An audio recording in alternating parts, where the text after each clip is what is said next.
Hindenburg की report आने के बाद गौतम अडानी के ऊपर एक पहाड़ सा टूट गया है। हिंडनबर्ग ने 88 सवाल अडानी ग्रुप से पूछे हैं, लेकिन उसमें से कई सवालों के जवाब जो है गौतम अडानी ने नहीं दिया है।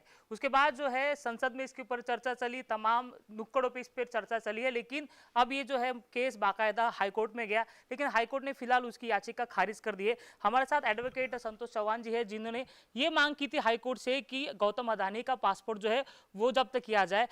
संतोष जी से बात करते हैं। सर, आप जो इस मुद्दे को लेकर हाईकोर्ट में गए थे, क्या मंशा थी आपकी और कोर्ट ने क्या कहा?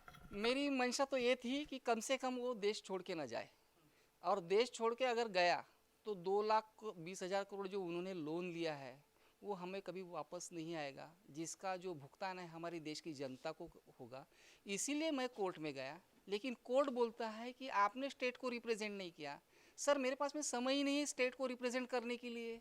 मैं कितने पीछे लगाऊं कि मेरी केस लगाओ, आज ज़बरदस्ती लगवाई और आज मुझे बोल रहे हो कि आपने स्टेट को रिप्रेजेंट नहीं किया। अगर मैं स्टेट को रिप्रेजेंट करूंगा तो उनको पता चलेगा ना अडानी को कि ये आदमी बंदा हाईकोर्ट में जा रहा, उसके पहले ही भग जाएगा। तो मैं क्या उनको बताऊं कि भैया मैं तेरे खिलाफ मैं केस डाल रहा हूँ? तो ये सर मुझे लगता है कि ये गलत। तो सर, ये आपकी जो पिटीशन है वो तो अजम्पशन के ऊपर है कि वो भाग जाएगा। ये तो आप भविष्य में सोच रहे कैसा भाग जाएगा, ऐसी जरूरी तो नहीं है कि वो भाग ही जाएंगे। सर 23 लोग गुजराती लोग भाग गए। 23 गुजराती लोग कौन सा पकड़ में आया? इसके पहले 2016 में, शुरुआत में 2016 में विजय माल्या भाग गया, और विजय माल्या भागने के बाद में 2016 के बाद में 2-3 महीने के बाद में उसका पासपोर्ट रिवोक कर देते। मतलब कितनी हास्यास्पद बात है कि विजय माल्या भागने के बाद में आप पासपोर्ट रिवोक कर रहे हैं ताकि वो देश में ना आ सके। और इन 23 लोगों ने, और पूरे गुजराती, सारे गुजराती जैसे विजय माल्या, मेहुल चोकसी, नितिन सरदेसा, इन लोगों ने 90,000 करोड़ लेके भाग गए।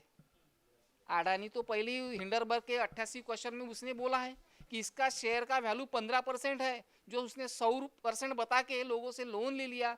कितना बड़ा फ्रॉड हो चुका है, और उस पर अडानी ने कोई उत्तर नहीं दिया। उसने बताया कि इसको कि हमारे नेशनल देश के खिलाफ एक जंग छेड़ रहे हैं लोग विथ फाइनेंशियल, मतलब देश का झंडा लगाते हैं, 4 मिनट का वीडियो बताते हैं कि हमारे देश पर ये हमला है।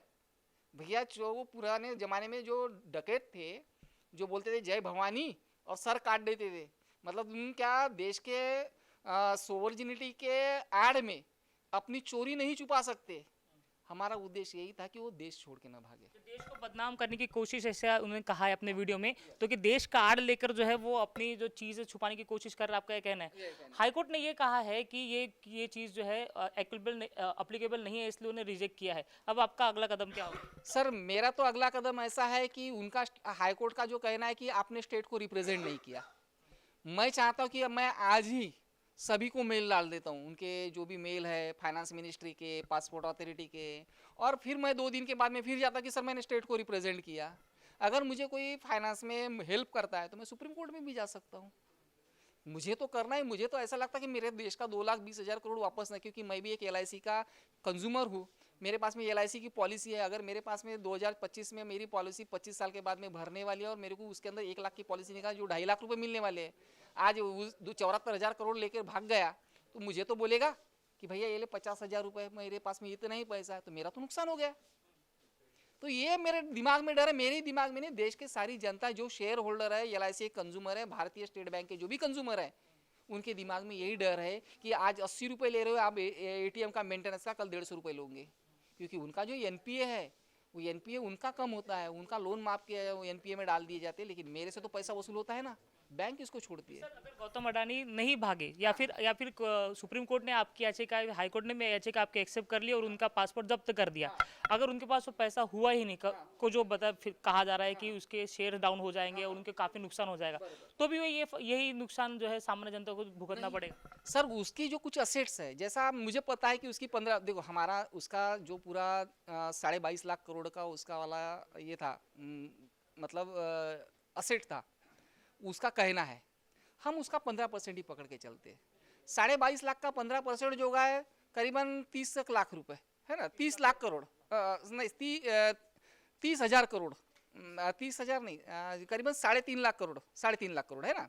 और हमारा लोन है 2,20,000 करोड़ का, रिकवरी हो जाएगी, उसकी प्रॉपर्टी बेचेंगे, लेकिन वो भाग गया तो फिर हम कहाँ से रिकवर करेंगे? यही हमारा उद्देश्य था कि हमारा पैसा अगर वो यहाँ पे है तो उसकी कॉलर पकड़ के हम पैसा ले लेंगे, लेकिन भाग गया तो आपकी वाली कोई हिम्मत नहीं, किसी सरकार की हिम्मत नहीं कि वहां से विदेश में पकड़ के लाए। आपने प्रेस कॉन्फ्रेंस में कहा कि कोर्ट ने सुमोटो लेना चाहिए था इस विषय पर, लेकिन आप वहां पर गए। क्या कोर्ट की क्या धारणा होनी बोलता है चाहिए? कि सर मुझे पता है सुमोटो लेना चाहिए, हम देखेंगे। भैया कब देखोगे? भागने के बाद में कौन वसूल करेगा? अगर वो भाग गए तो 2.20 लाख करोड़ जो है उनके वाले, वो कौन वसूल करेगा? हमारा उद्देश्य वही था। तो गौतम अडानी के जो पासपोर्ट है वो जब्त करने की याचिका जो है नागपुर हाईकोर्ट में डाली गई थी। हालांकि नागपुर हाईकोर्ट ने उसे नागपुर हाईकोर्ट के नागपुर खंडपीठ ने उसे खारिज कर दिया है कि, और जो कारण बताया है कि जो रिप्रेजेंटेशन जो उन्होंने नहीं दिया उसको अगर आप देते हो तो वापस जो केस है वो आप डाल सकते हैं। हालांकि इनके पास ये भी चांस है कि वो सुप्रीम कोर्ट जाए और अपनी जो याचिका है वो याचिका डालकर जो ये मांग कर रहे हैं कि गौतम अडानी का जो पासपोर्ट है वो जब्त किया जाए, ये भी वो कर सकते हैं। कैमरा पर्सन दिनेश कुमरे के साथ अमित वांद्रे, नागपुर समाचार 24।